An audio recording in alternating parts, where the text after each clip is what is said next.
Hey everyone, this is Adam Elenbaas from Nightlight Astrology.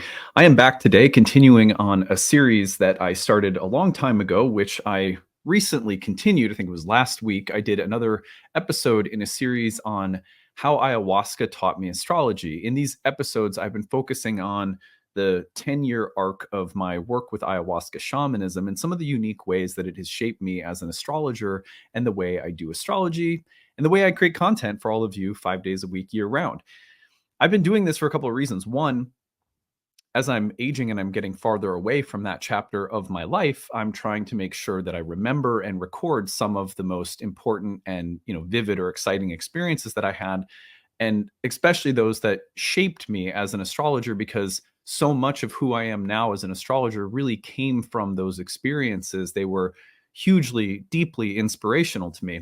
But the other reason that I'm doing this is because I think it is helpful to look at the underlying philosophical and spiritual reasons that we're here studying astrology. And so this series has also been kind of like an opportunity to take some time to reflect on what we're doing and for us to think about our own spiritual path. And so I hope that these particular episodes provide some interesting storytelling. You can get to know me as a content creator a little bit more, and also take some time to reflect on your own spiritual path and how it's being shaped and how it's grown, and maybe some of the important milestones in your own development that are triggered by this. It's nice to just occasionally remember, my God, I have had some beautiful experiences that have brought me this far, that have really, been enlightening or helpful. And there are so many. Before I get into this series, I always want to issue some qualifiers. I'll do that after I go through a few promotions. But the main thing I want to say before this is the purpose of this series is not to glorify,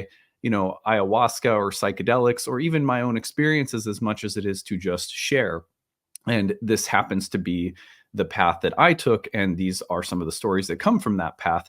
But mostly, I hope that they are useful for you in your own path and your own process, whatever that may be, whether it's similar to my own or looks completely different.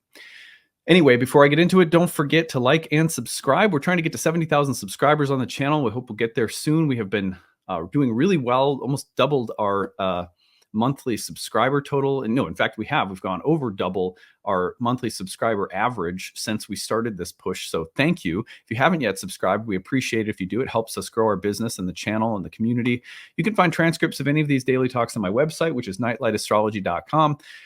Pretty soon, I'm going to be promoting our new year one course, Ancient Astrology for the Modern Mystic. Our first year program begins its new cohort in November. So we're going to start advertising that. I think it's like the second week of September that the pre-registration sale will open. The early bird rate will open. Our need-based tuition will open. So keep that in mind. If you want to study astrology, our first year program comes up in November. If you are absolutely brand new, the beginner's course is for sale on the website. The pre-registration sale has ended, but you can still pick that up and maybe even prepare yourself for the November first year program with that kind of absolute beginners course that we just made. So anyway, that's what's going on at Nightlight. And I will also be promoting some of our fall webinars, fall speaker series talks coming up soon.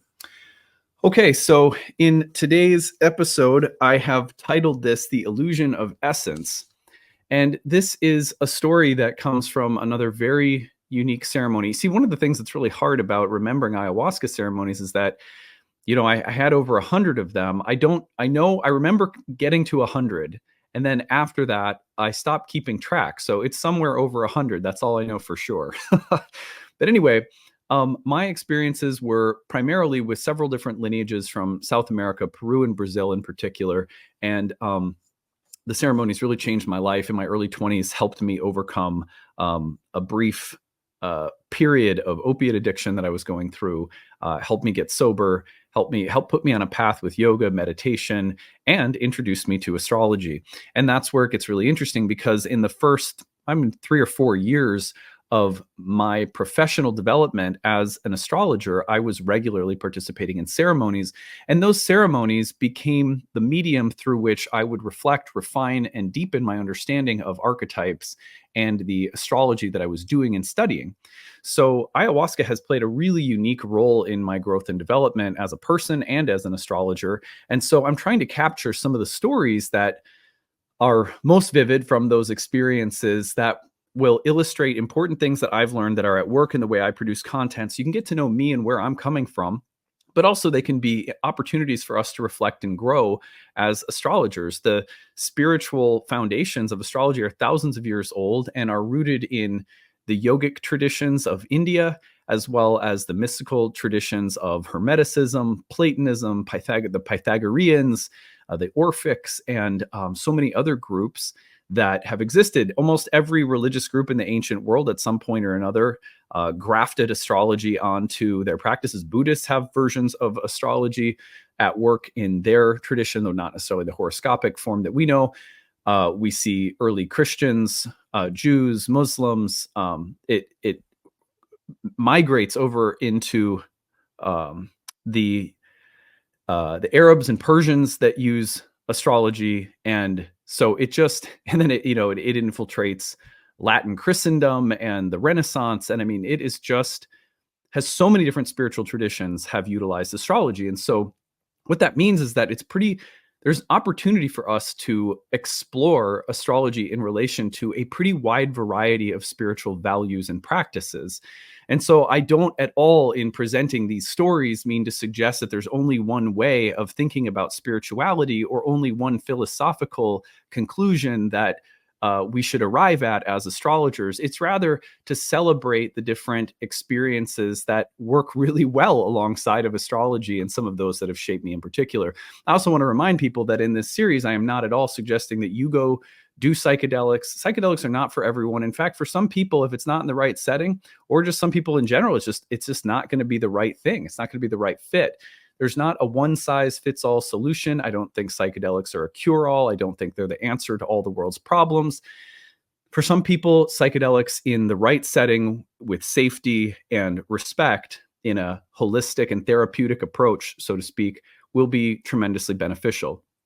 And so anyway, we're not here to like glorify psychedelics or ayahuasca or anything like that, just to share stories. And it's been a positive part of my path, but that's all I can really say. I can't recommend anyone do it or anything like that. So safety first. And if you are ever going to do something like that, the only thing I can say is make sure you find someone with their heart in the right place and their feet on the ground, who has traditional experience and training and that you're working in a ceremonial ritualistic setting or container. I think those are the most important things for people who are thinking about it. So anyhow, let's get into it. The story I want to tell today, that I've titled this particular talk, The Illusion of Essence. And it's a kind of, I don't know, it might sound like sort of highfalutin philosophy here, but the gist of this is that I had an experience that was pretty profound. And I would say it's sort of like one of the things I love about psychedelic experiences, which, by the way, can be something that you can pick up on through any kind of altered state, prayer, meditation, mindfulness, creative flow states. But in this space, I would say that the journey of the night took me in almost like a kind of Buddhist direction, where this idea of there being no underlying essence behind reality was a very important part of the experience. But there was a twist, and I'm going to share that twist as I tell the story.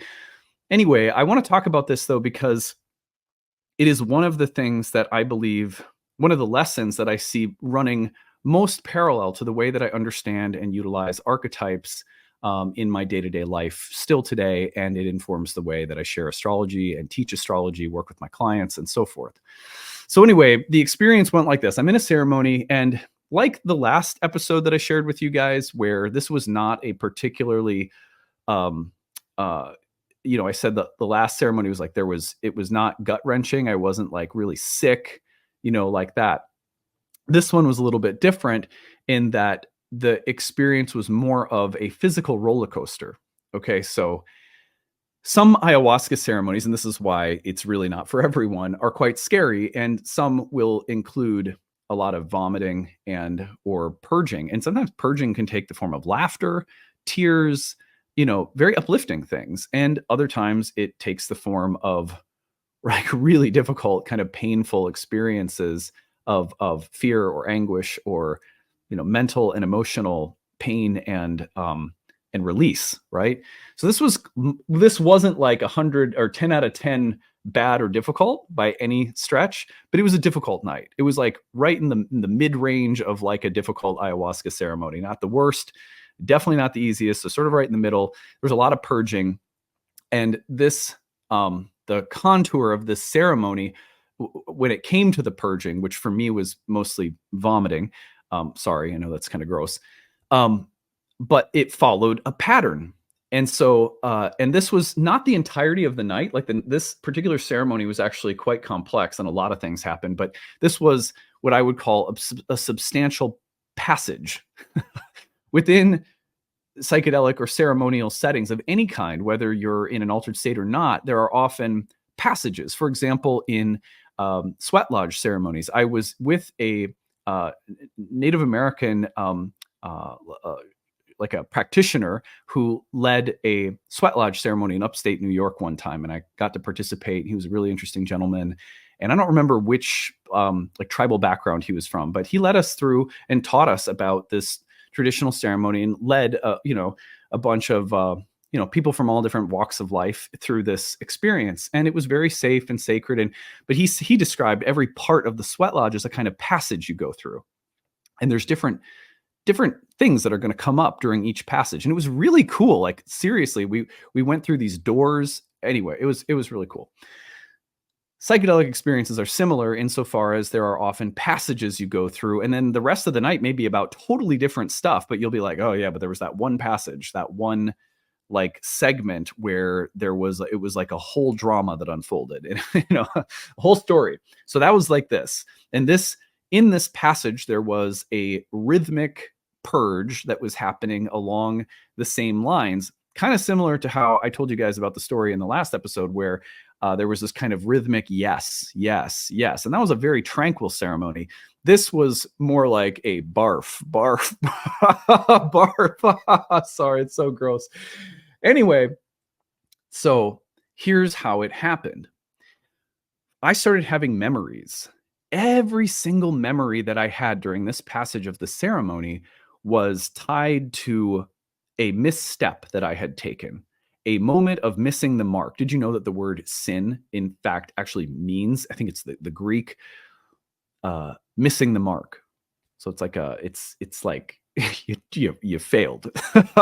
So these were like Adam fails, right? And they were very vivid, very lucid memories of very specific instances. And I've written down some of them that I can remember. I can't remember all of them, right? Because it's a psychedelic experience. It's hard to capture. But one of them was a very specific image of being a bad friend to someone. But what's weird was it wasn't just the image of being a bad friend. Then there was a voice in my head that said, aha, there is the evidence that you are a bad friend. So it was like I was in some kind of cosmic courtroom with the super ego judge of my own, my own super ego or whatever. Like this is my own psyche. And I'm pulling, evidence, and there's like witnesses coming to the stand in my psyche in the form of memories that are saying, look at this moment where you were a bad friend. Aha. This is the proof you're a bad friend. Just barf. And I thought as I was going along that I was barfing out my sin, my missing of the mark. I thought I was barfing out the bad friend in me. And in a sense I was, but in a sense I wasn't. So let's keep going. Then I saw and I'm just named some that I can remember. There was a very specific memory of, in high school, I went through a period of time where several girlfriends in a row cheated on me, and it was very painful. And in each relationship, I recognized, I saw myself as weak and pathetic and worthy of being cheated on, right? And so in the ceremony, I was seeing these images of myself as kind of weak and pathetic, and that's the reason why you got cheated on. And just like, boom, like the attorney in my head is like, there's the evidence, weak. That's what you are in essence. you're a weak man. You know, and then being a bad student, I failed an English class in high school because I didn't really apply myself, and was more interested in creative writing than I was in learning uh, grammar, for example. And I had this memory of my teacher when I got a D in the class, and I was talking to him, trying to explain myself, and him basically having zero mercy and being like, you're just sort of not a good student, remember?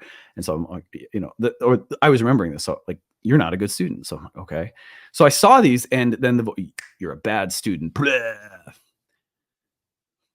I grew up trying to be a good Christian, right? Because that's what is valued in the Christian upbringing that I had. And then there were all these moments in which I clearly failed in my discipleship, in my attempts to imitate the life and teachings of Christ, right?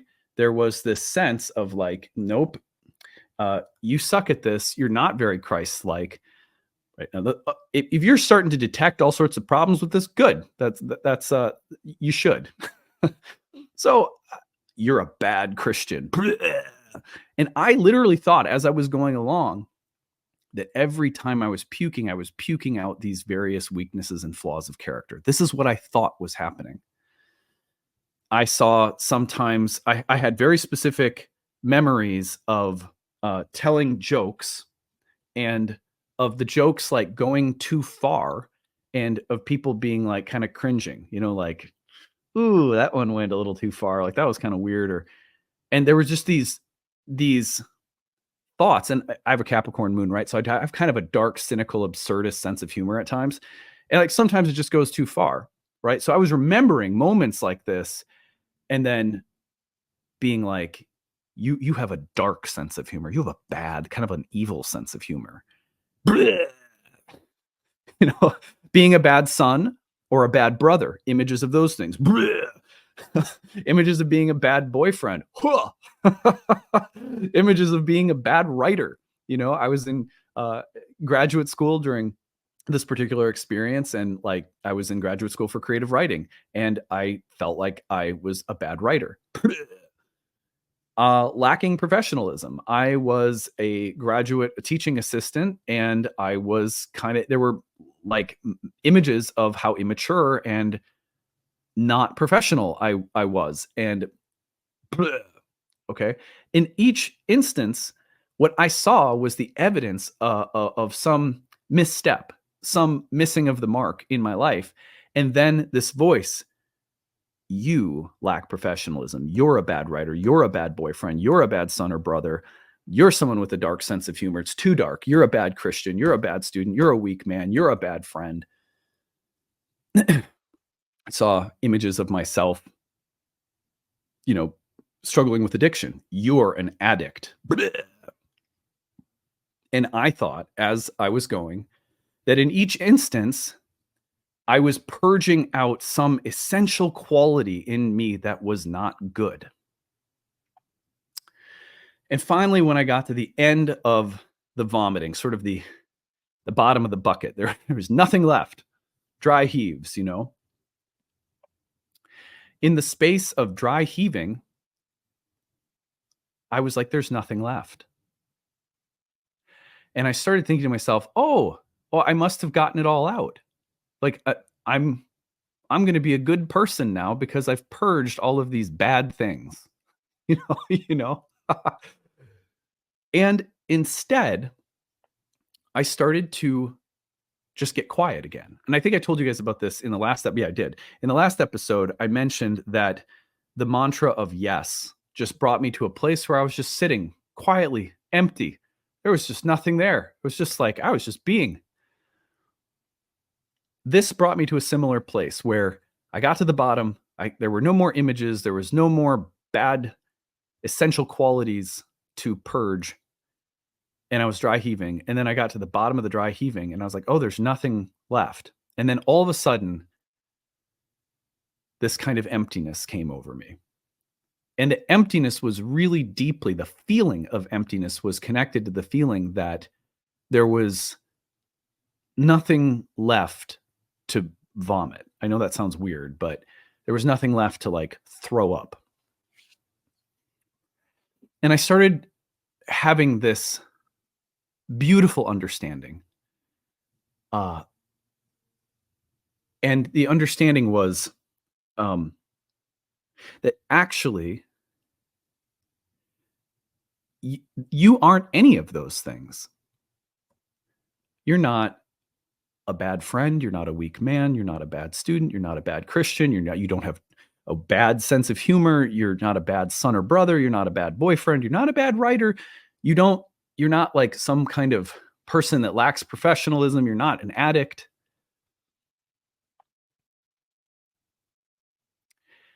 And this negative space, this empty space was all that was there. And it was really interesting because I was in a space where I was um, becoming very curious about Buddhism, just intellectually, not from a standpoint of practicing, but like I was interested in what do Buddhists think and what do Buddhists believe? And there was a friend in the community that I was in with this tradition in Brazil who was a Buddhist, and he had told me a little bit about one of the philosophical ideas of Buddhism being that there's not some underlying essential substance behind everything. And he was like, you could call it nothing, but then it's a something. And so it was like, oh, okay, this is where I'm going right now. That the reason that I can't be a bad friend, a weak man, a bad student, a bad Christian is because in each of those claims, there was like, that's who you are in essence. In essence, you're a bad friend. And this was like, I had become so empty that I realized that what I was actually purging was the idea that I could be anything in essence. And it was this realization that my soul is more like an empty cup. It is like the negative space of an empty cup, even not the form of the empty cup, but the negative space within it. And that the soul, if we even can call it that, is this mediating ground. It's this negative space. It's this open space that allows for experience to flow through. But me, my who I am, my worth is unconstrained, undefined, as Heraclitus said, explored forever to a depth beyond report. That the most liberating thing is that you can't ever be something essentially good or bad, because your soul is more like this empty, open vessel through which things flow. And this was such a profoundly liberating and healing insight, because what I realized is that the vomiting, and then the dry heaving was not so much purging the bad friend that I am, the essentially bad parts of me. It was purging the very idea that in essence, we can be anything good or bad.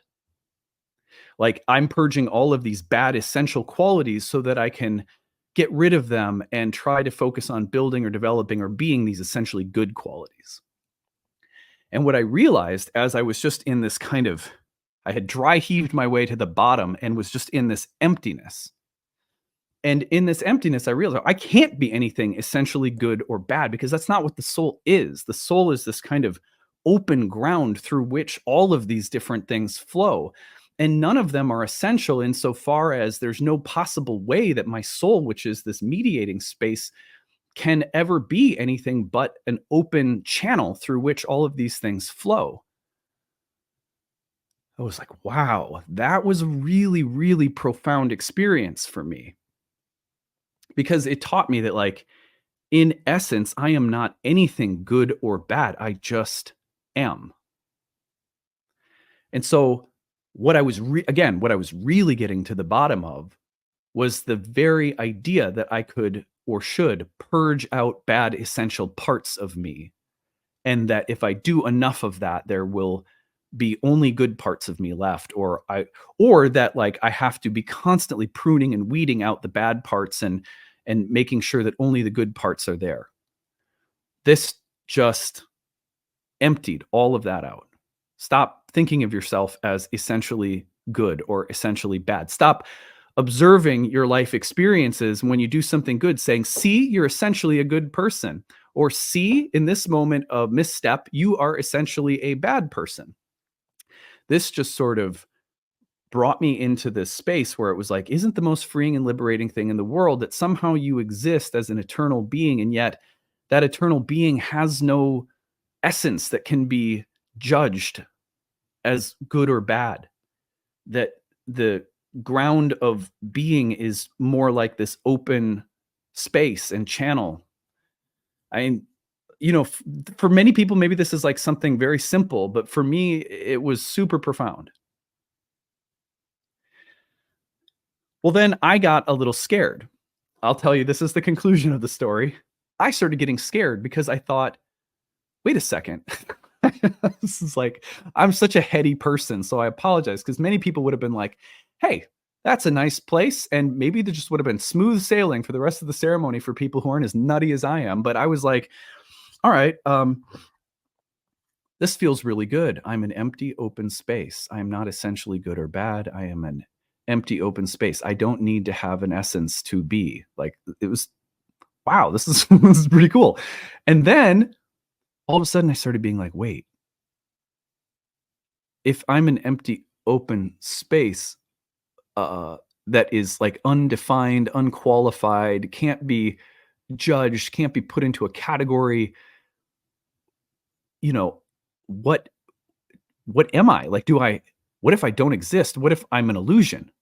You know, it's like sort of getting paranoid about the idea that if I lack some kind of essence that can be um like positively described, right? Like, you're an eternal, beautiful child of God, or you're like, this idea of having no essential nature became really scary to me, is what I'm trying to say.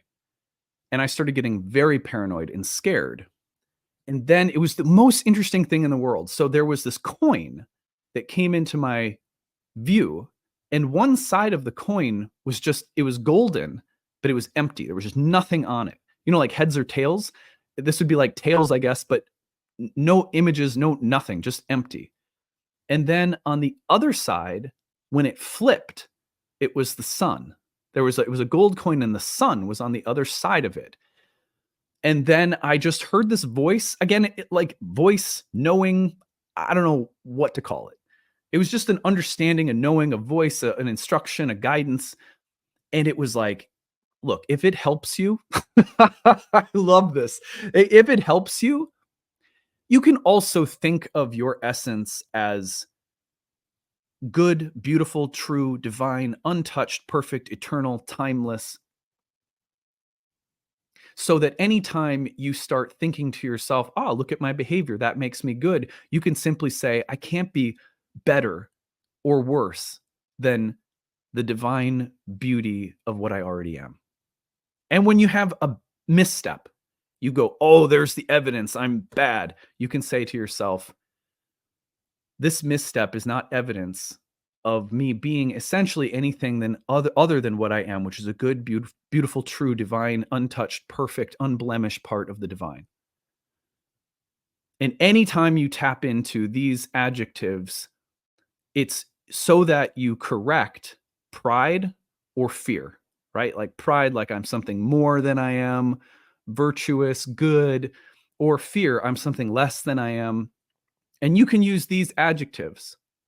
But then this voice said, but you should also practice that you can also just flip the coin, and anytime you want, rather than saying I'm an untouched, beautiful part of God, I can't be more or less than what I am, you can also just get quiet and empty out, because that's also the same thing. Mind blown. Mind blown. I find this to be extremely useful when it comes to a few things in astrology. One, first of all, in day-to-day life, when we see other people's behaviors, we often see people's missteps. And then we take it as an opportunity to say, aha, I see that behavior. you are that behavior means that misstep or that, I don't know, that blemish of character, that means that you essentially are a jerk. You essentially are a bad person.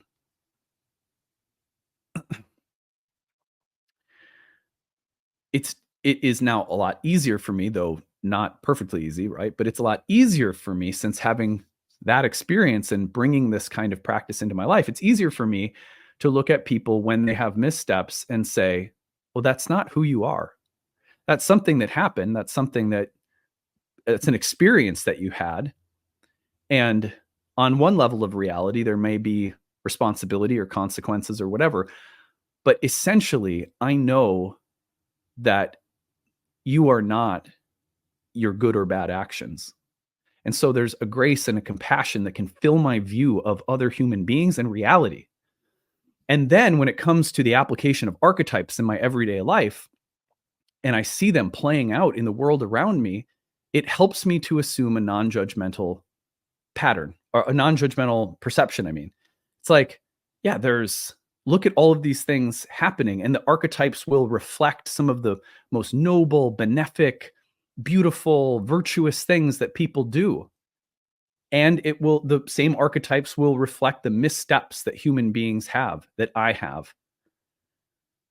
But because I've had these spiritual experiences and I recognize that archetypes themselves in their relativity are always calling us back to this space of acceptance and non-judgment, just that we can empty everything out when we recognize the multivalent nature of archetypes. They bring us back to the space of emptiness. And the same thing is true on the other hand. Archetypes, because they sparkle and emanate the light of the divine, can help us to affirm this is all divine. It doesn't need to be more or less than what it is.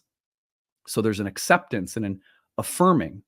So whether you affirm through the archetypes or the archetypes help you to empty out and refrain and just be open, in either direction, I believe that that is a huge part of how ancient astrologers worked with archetypes. This is why, for example, that one of the largest schools of ancient astrologers were Stoics. I'm not saying everything about Stoicism is ideal or that we should all be Stoics. I'm just saying that the bottom line of Stoics accepting reality in the way that it is fundamental to what many spiritual traditions have taught and how many spiritual traditions have incorporated the use of astrology. Astrology helps us to recognize the multivalent archetypal nature of experience. And the more you do that, the more you're able to say that reality is flowing through this kind of open vessel. And we are that open vessel as much as everything else is. That's a non-judgmental position. That's an accepting position that empties out the tendencies of hypocrisy and self-righteousness and condemnation. And on the other hand, astrology can help us to affirm and acknowledge the divine order of all things. And in that divine just so-ness, nothing needs to be more or less than in what it is. So I find that these lessons that came up during that particular ceremony have always been with me as an astrologer. Sometimes you just got to shrug your shoulders and go, wow, I can't possibly comprehend what this is. And so I'm just going to drop into a space of openness and non-judgment. And other times there's this need to step forward and affirm things in just the way that they are and sort of place the divine seal of sacredness on them. And astrology is constantly helping us do both. Anyway, I hope that this wasn't too confusing. I hope it was interesting. Thank you guys for listening. It's been really nice for me to try to capture some of these stories and how they've informed my path spiritually and in terms of how I do astrology as well. You will notice in the way that I teach the archetypes that there is a way in which we are constantly trying to empty ourselves of certainty and self-righteousness and hypocrisy and to just level out to being an open vessel. And then you'll also find that at times I'm constantly affirming something of a positivistic nature about who we are and what reality is. And that comes from this kind of experience from my ayahuasca journeys. So hope you're having a good day. We'll see you again soon. Bye.